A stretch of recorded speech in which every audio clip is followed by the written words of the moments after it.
What's up, y'all? This is your girl, OVO Lemonade. This is the last and final part of the interview. Enjoy. I was my most authentic self. What the hell is gonna happen? By the time my plane landed, they said, Sony just gave you X deal and NBC just gave you X deal.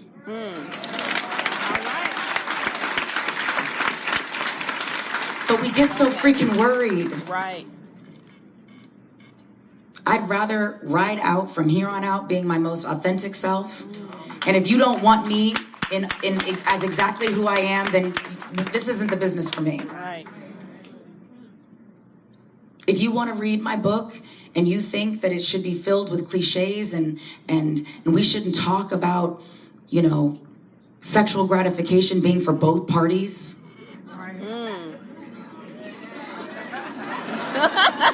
Baby, that's on you. Right.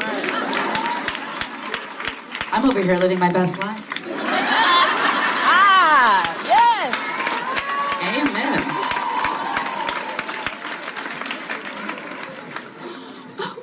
One of my questions was, I was going to ask you, what would you tell young Nikki, which you'll find out that's her nickname. But you seem to have answered that glowingly. So I'll move on. It is ironic that you became an actress because you spent so much of your adolescence and your young life acting. You were acting, trying to be white in a white world, and then you were acting, trying to be black in a black world because black girls didn't listen to Whitesnake and white girls didn't wrap their hair at night. And I wonder, at what point in this journey, before you became this person right here, did you decide, I deserve to be on a big screen, seen by millions of people, adored by millions of people? When did that come? When did that assurance come? Or where I felt that I deserved it? Yeah. Oh, probably last year. Oh, wow. About last year, yeah. No, I mean, this has been a lifelong battle. I was asked to write a book 10 years ago, and I didn't feel like I had enough worth. I didn't feel like my words held enough value. I didn't feel like I was talented enough of a writer. I didn't feel like a big enough celebrity or whatever. Like when you've suffered from low self-esteem, it's like literally putting shackles on yourself. When you are so afraid of judgment and you fear public humiliation and public failures, you will stay right there on your mama's couch. Probably in the comment section of someone who's living their best life, talking about, I would have worn different shoes. What? You ain't left the couch. Right. Are you really commenting on my fashion?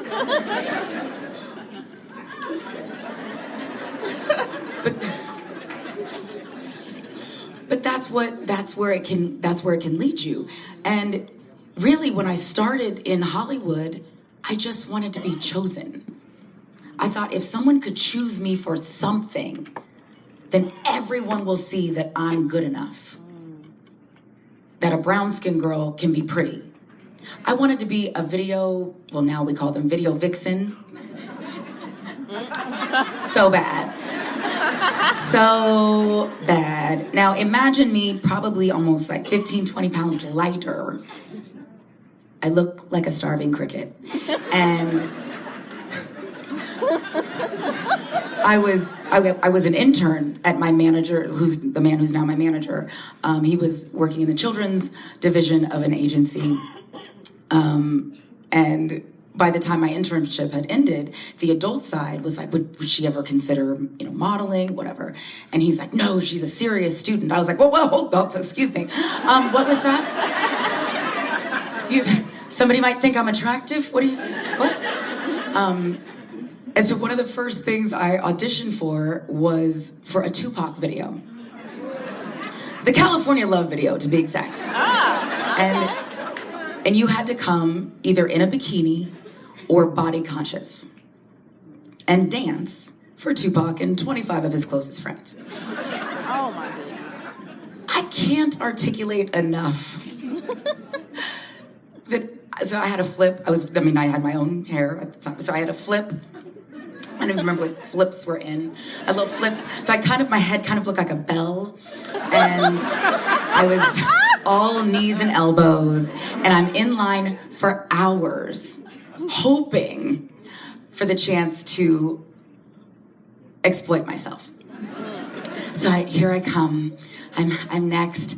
And the girl in front of me was a Soul Train dancer. I don't know how many of you guys remember Soul Train. Yes. But she was a very recognizable Soul Train dancer in a full cat suit.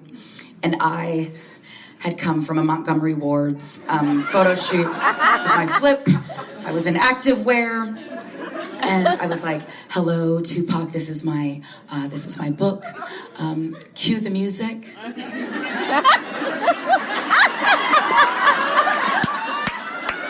Okay, that was enough? Okay. Thank you, Mr. Pac. Needless to say, I did not get it, nor any of the other music videos that I went out for. But when I booked my first job, I felt like finally, people in my hometown, my family, will finally think of me as worthy, as pretty, as cute enough to be chosen publicly. It was all an extension of my low self-esteem. So with each job, I thought, okay, I have value. But with each rejection, I'd be under the bed. Hollywood is all about rejection. So I'd be in the audition room, and I might be the only brown girl. Everybody else is lighter skinned, biracial. And I would just talk myself out of the job.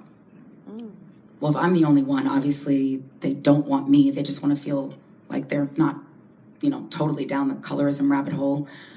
And I would talk myself out of the job.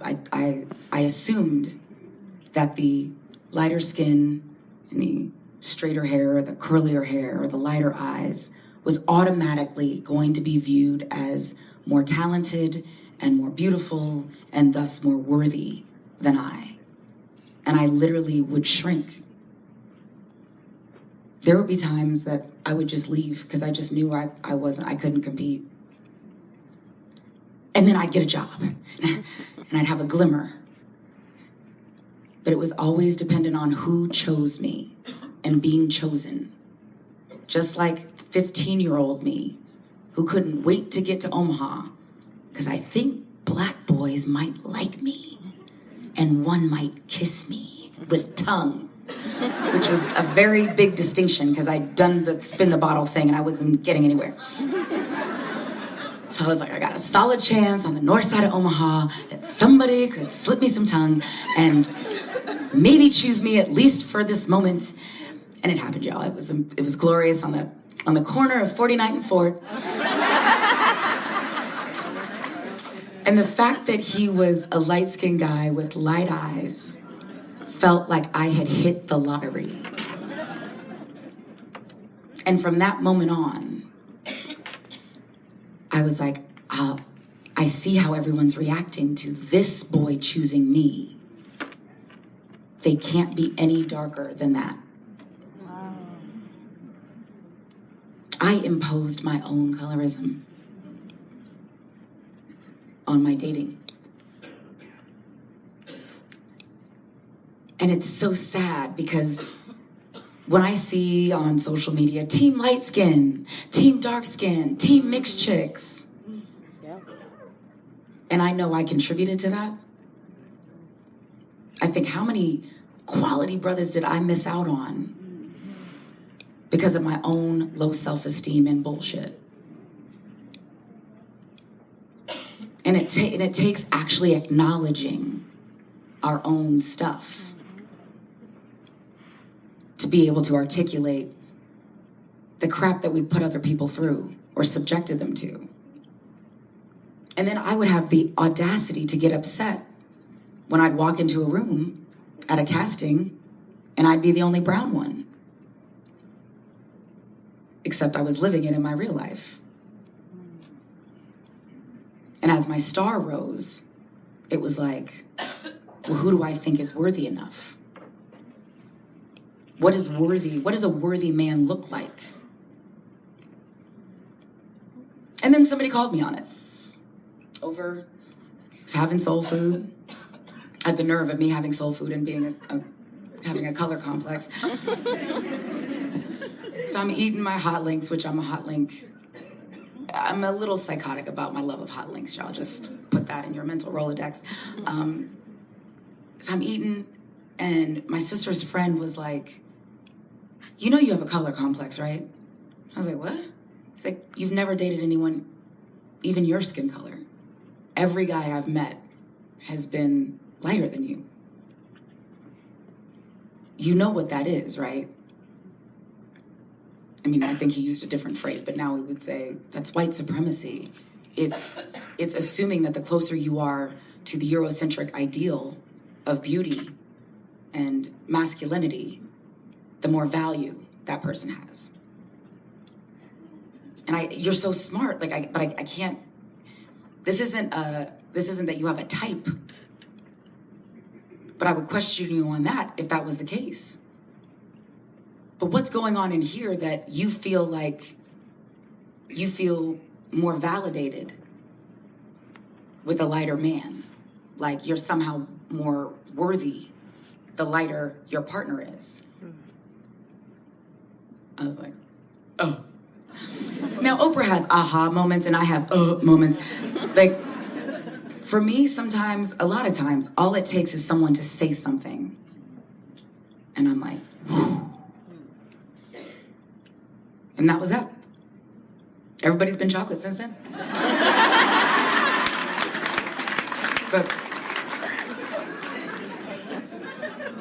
But the reality was, we should all be open to everyone. You know, I love when men are, like especially men in the spotlight are like, oh, I love Team Natural. Wear your hair natural. But then the example of natural is never a chocolate sister. The curl pattern is always a little looser. Yeah. It's not it's definitely the I don't need a shower cap. Team Natural. But if we're gonna embrace Team Natural, can we embrace all of us? Thank you.